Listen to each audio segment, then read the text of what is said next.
So I wanted to do a quick just catch up with everyone and talk about IPF Worlds and just a few other things that have been on my mind, I guess. It's been a while since I've been doing any sort of vlogging or recording or anything of that nature, and that's just because I want to just let everything settle down. Just been dealing with a lot of stress myself. I think it's basically been myself just stressing myself out for no reason at all. So I'm feeling much better at the moment. It's just been a good break from a few things over the last month or so, and just in a really good headspace right now. So just to catch up on IPF Worlds, they were about 5 or 6 weeks ago now. Time is just really flying by. They were in Belarus, so I lifted on the Friday, June 23rd, I believe it was. So if you guys haven't seen the meet footage, it's my most recent video before this. So let's quickly talk about the day, the build up, and then I just want to talk about a few other things. So my plans moving forward with how we can make things better, or how I can make things better. I think that'll be a really good start. So quickly just talk about the build up. So I had the meet before this was in Australia, where I went 7 from 9. I missed 2 bench presses. Really good meet. I totaled 814 kilo. So I was really building some momentum off of that meet going into the next one, which was obviously the Worlds. Had a really good 2 blocks of training between that and the IPF Worlds. So I hit new PB squat.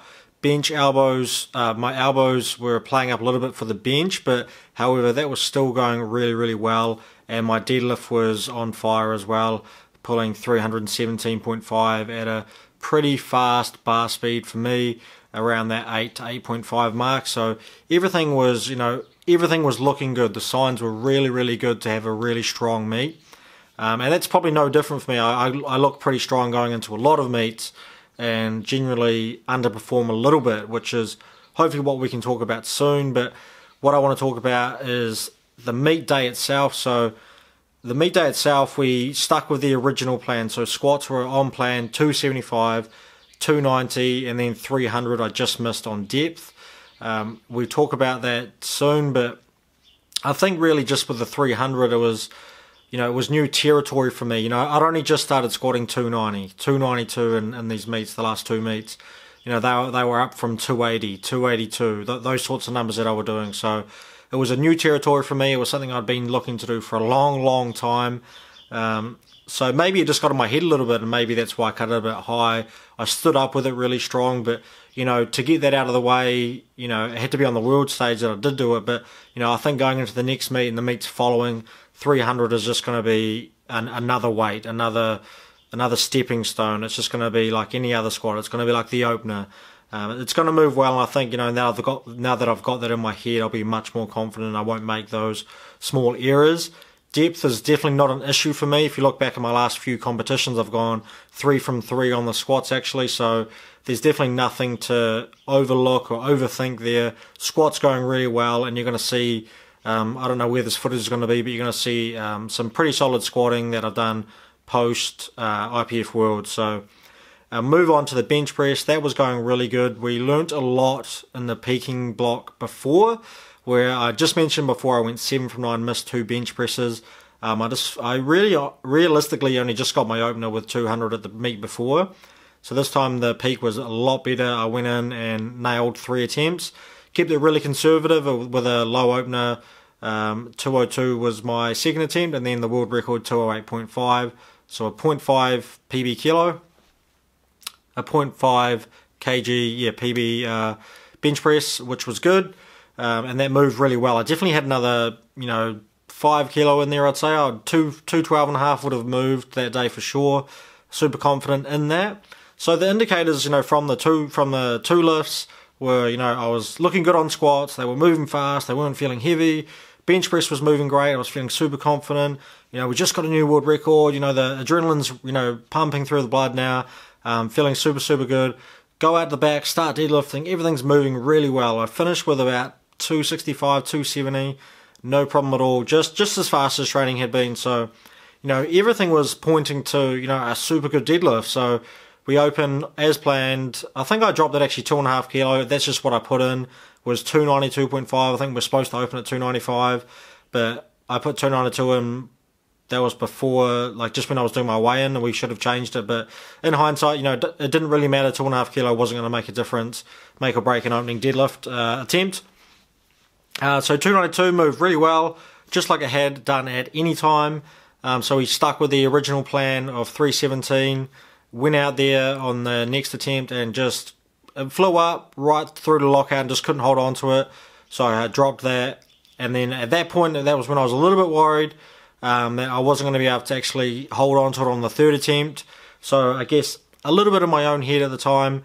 And again, went out there, got it, pretty much the same as the second attempt.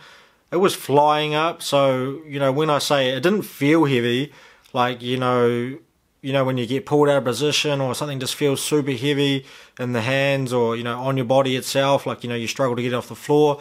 It didn't feel like that at all. It felt like it was just really, really light. It was flying up and I wanted to lock it out, but I simply just could not hold on to it, which was frustrating in itself, looking back at it. So I only ended up, obviously, with my opening deadlift attempt, which is a very, very bad thing to do, especially when you're making roughly, 20 to 22 kilo jumps from your opener. In this case, it was even more. I think it was 25 kilo. So probably too much to be jumping, in hindsight, looking back at it. And, looking back at, the meet goals, the objective of the meet was to win it. Mike and I talked about, what do we want to achieve today? Number one, we want to win the tournament. We want to win the meet. Number two is we want to get some world records. So obviously we want to showcase our strength and lift to the best of our ability, which is going to result in PBs and in my case some world records. So that was our goal. But looking back at the attempt selection, knowing how close it was at the time, like how close the Kazakhstan guy was or the Russian guy was. I probably would have made a different call. I probably wouldn't have gone, obviously, to 317.5. I probably would have just gone, 307.5, 310, whatever it may be. Something a bit less anyway. And then just sort of saved the world record attempts for the final attempt once we'd sort of locked in, essentially, first place. Because, when you are lifting at these events, and high-level lifters can probably relate to this, especially when you're quite an aggressive one or someone that sort of sticks to themselves, listen to music, etc. You don't actually really know what anyone else is doing on the day. You're not looking at the score sheet. You're simply just focused on doing the job that you need to do, which is lifting as much weight as best as possible, on that day. So, it was, Mike did ask me, he goes, right, stick with the original plan? Yes, go, boom. Put the card in. There's no hesitation. There's no time to question things for me. And, looking back at it, we probably did make the wrong call, but it's a really hard thing to think about when you don't know that an error like that is going to come up. It's not like it's a technical error. It's nothing like that. It's simply just, I just could not hold on to the bar. So, there definitely is a grip issue there with me. It's definitely a weakness. Now, I saw arguments, people arguing about it on both sides. They're like, oh, he misses, one deadlift on grip, or, in this case, two deadlifts, but at one meet on grip, and all of a sudden he's got a grip issue. That sort of has been around for a little while, I've noticed myself. Basically, if I look back a few years ago, I was at a meet in Australia, and I think I went out for my second attempt, and it was actually the exact same position I think I was in. I went out, and my second attempt was actually a world record total at the time. It was about 790-ish or something like that, 785, whatever. It doesn't really matter, but it was 302.5 on the bar, and I went out and I missed it. I couldn't hold on to it at the top, and I walked out the back, and I was so gutted. I was like, man, if I only get my opening attempt on my deadlift and I don't get this world record total because I only got, one good deadlift, then, that's essentially ruined this whole meet. So I remained calm, stay focused, went out there on my third attempt and I just held on to it. I got the deadlift. So I have had those issues come up before, but it's really hard to know when they are going to come up. Obviously my grip has gotten better. I've pulled 321.5 just recently this year. And the grip, I was struggling for grip then, so I know that there, it does pop up in those, 315 plus range. But it doesn't always do that. I've pulled 317 in the gym or in a meet, and I've just held it there for 5 seconds, and it's been no problem at all. So it's a really, really tough one to tough pill to swallow, because you don't know when it's going to be there. But now that I definitely know, like 100%, it is a major factor, and I need to push myself forward. There's a lot of guys out there now deadlifting 700 pounds at the same body weight as me. There's no doubt about that, and I need to get my grip strength stronger to be able to hold these bigger weights. I know I can pull 330. I know I can pull 340 soon. I know that these weights are just around the corner, but I need to get my grip strength stronger, so I've got a plan in place. Essentially, what I'll be doing for my grip strength is just doing longer holds on more sets on my deadlift, so especially on the top singles, and in particular on the final rep of the final set, so whether that's a 5x5, etc., I'll be doing longer holds there. Once the longer holds become really, really easy, I'll start doing some heavier holds out of racks, so, building up time under, 275, 285, 295, until I get to the point where, I can pull 330, 340, 350, and just hold that in a rack for a certain period of time. So just just putting in some work there, I think that'll pay dividends in the next few comps, and it's definitely gonna be a big factor in improving my total and my confidence when it comes to those those big deadlifts. So that's going to be good to work on, something I should have been working on for a long time. But in all honesty, in the build up to the Worlds after the Australian comp, I was being conscious of holding my top singles longer, and I held 317 really fine. I held 310 really, really good. I held them all for decent amounts of time. So yeah, I thought I was covered, as far as grip was concerned. So anyway, we'll move on from that. It is done now. I've moved on from it. It does suck, but I've definitely learned from it. But there's some other things I need to work on as well, and I did see a few people saying this, and it's definitely something I think about a lot myself. Is I don't know when exactly this happened, but there was almost like a shift in mentality as opposed to just the whole lifting in general, like my lifting in general. I really, really enjoy lifting. I get excited about it, but probably just not in the same way that I used to. I'm definitely still super competitive. I've got numbers in mind that I want to chase that are just ridiculous, that I know that I'm capable of doing. But I don't show that as emotionally as I used to. I'm not yelling anymore. I don't get too hyped up. I don't worry about that stuff anymore. I sort of just go in and get the job done. But one thing I do is I know that I get in my head too much now. Like, I've noticed this a little bit over the past couple of years. I just, for the week I was in Belarus, I was, a little bit sick. I was coughing all day. I was bedridden for 24 hours. I think it was on the Wednesday before I lifted, or the Tuesday. And just not having a good time, and just a lot of doubt started to creep in. And I think that ultimately led to me, not quite executing the way that I potentially could have, not reflecting the training that I'd done, just because I got into my own head. And I know that I need to get stronger mentally. I'll be looking to, set up calls with, mental coaches, so sports mental coaches who, help athletes through, through the mental game, get them stronger there. I don't know where, like I said, where this change happened, because I feel I used to be so much stronger mentally when it came to my own lifting, when it came to my own beliefs and what I was doing and the way I was doing things.